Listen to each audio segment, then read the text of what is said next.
M'dzina la Atate ndi la Mwana ndi la Mzimu Woyera.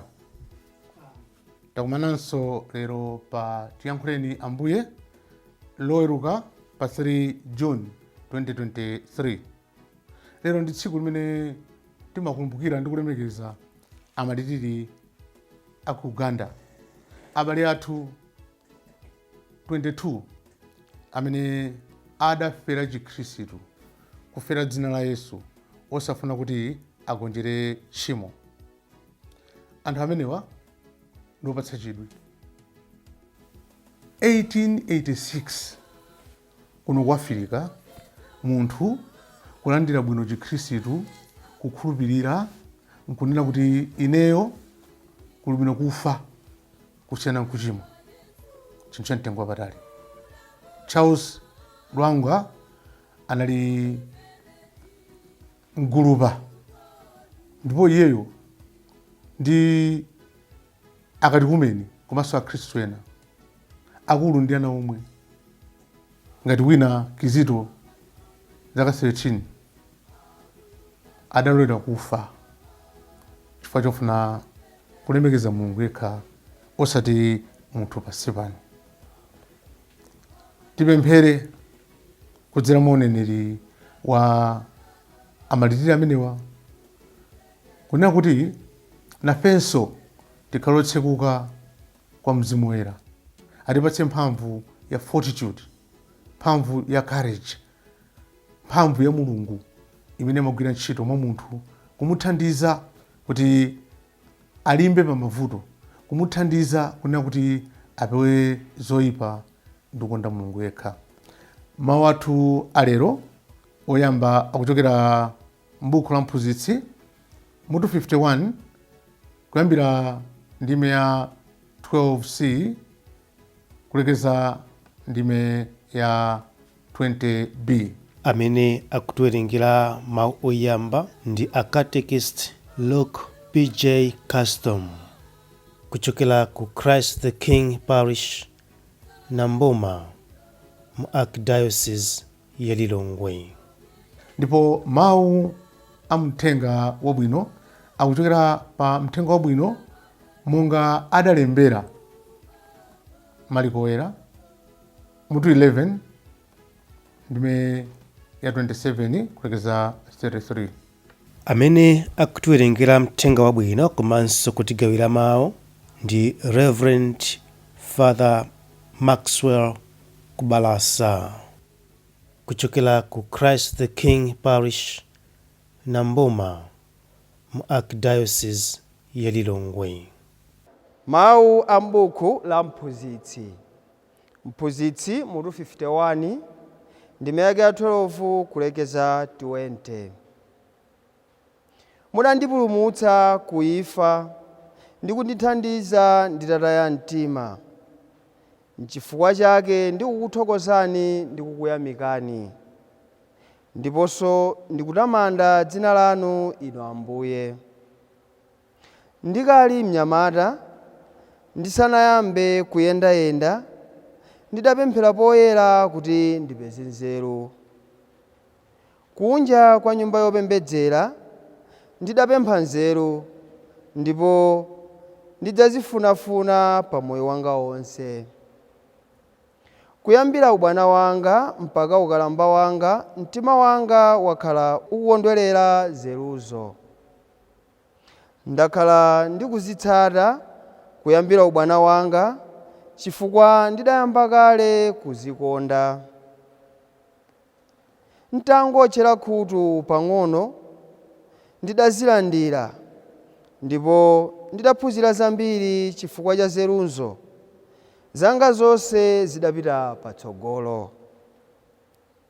Motero ndidzatamanda amene adandipatsa nzeru. Ndidatsimikiza kuzigwiritsa ntchito zimene ndidaphunzira.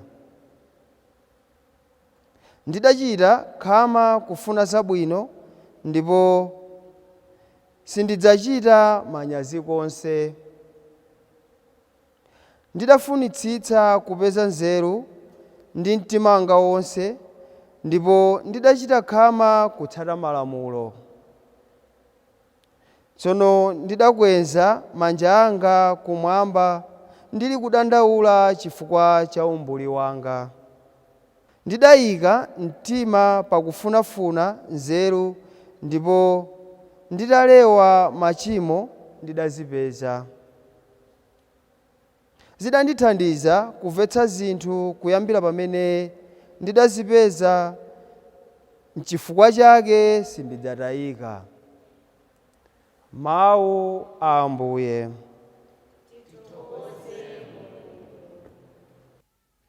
Ambuye akhale nanu. Mawu a muthenga woyera monga adalembera Mariko woyera. Yesu adafikanso ku Yerusalemu. Tsono pamene iye ankangodziyendera m'nyumba ya Mulungu, akulu a ansembe ndi aphunzitsi amalamulo pamodzi ndi akulu a Ayuda anadzamufunsa kuti, kodi mphamvu zoti muzichita zimenezi mudazitenga kuti? Ndani adakupatsani mphamvu zimenezi? Yesu adati, nanenso nditakufunsani funso limodzi.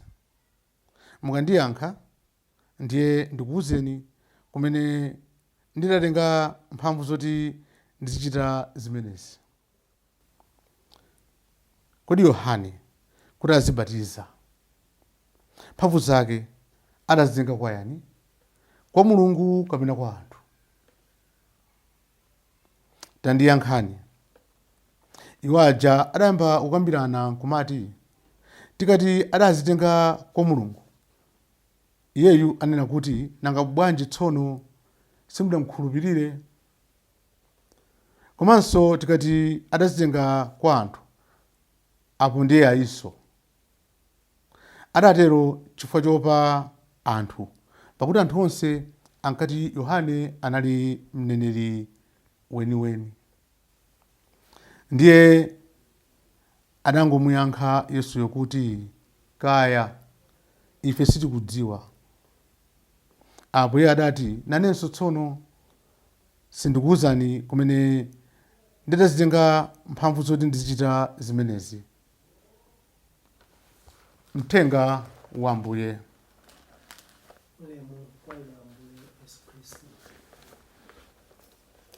Imodzi mwa mphatso zimene Mzimu wa Mulungu umapereka kwa ife, Mzimu woyera, ni mphatso ya fortitude, imene timayitcha mphamvu ya Mulungu.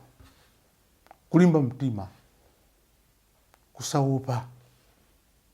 Ambuye Yesu Khristu, amene analibe mantha iyeyo, adawuza ophunzira ake, musaope, musachite mantha. Munthu amene amakhulupirira Mulungu, ndipo munthu amene amayendera uphungu wa Mulungu, sayenera kukhala wamanthayi.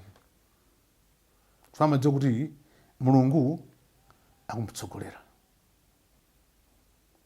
Ndipo ngakhale mtsogoleri amene ali ndi Mulungu mwa iye, sakhala ndi mantha, komanso sakhala obalalika. Tifanira kuti Mulungu amamutsogolera ndi luntha lake. Mawu ambaja atuzonera kuti munthu waluntha sagwedezeka, chifukwa amadziwa kuti Mulungu akumuongolera. Tikuona mawu athu amene tawerenga mthenga wabwino kunena kuti Ambuye Yesu samagwedezeka ndi zinthu zimene zimachitika. Dzulo tinawerenga anapita kukayeretsa nyumba ya Mulungu. Lero akubwera anthu ena kunena kuti afotokoze chifukwa chani anapanga zimenezo. Ndiye afuna awathandize kumvetsa kunena kuti Mulungu akugwira ntchito zake pakati pawo. Ndadawafunsa funso lonena kuti munthu amene amadzitcha kuti ndine mkulu wa mpingo, ndine otsogolera anthu, ayenera kukhala ndi yankho lake. Kodi ubatizo wa Yohane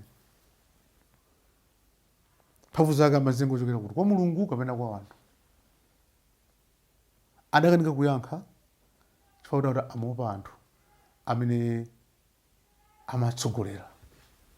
Mtsogoleri kumaopa anthu amene ukuwatsogolera, kuna kuti tikayankha zakuti sizikhala bwino, tikayankha zakuti sizikhala bwino.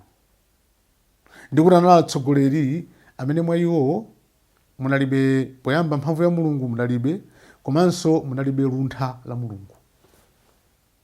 Luntha limatithandiza kuona zinthu bwino lomwe ndi kumalondoza moyo wathu motsata choona. Lero lino pamene tikulemekeza Amalitiri a Uganda, Charles Lwanga ndi anzake,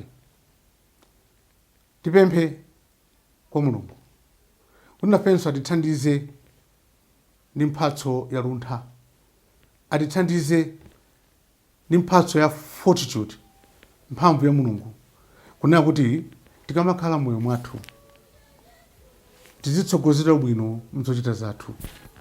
Tikamakhala moyo mwathu tizidziwa kusankha choona. Tikamakhala moyo mwathu tizidziwa kupewa tchimo, kugwiritsa ntchito mphamvu imeneyi ya Mulungu. Amen.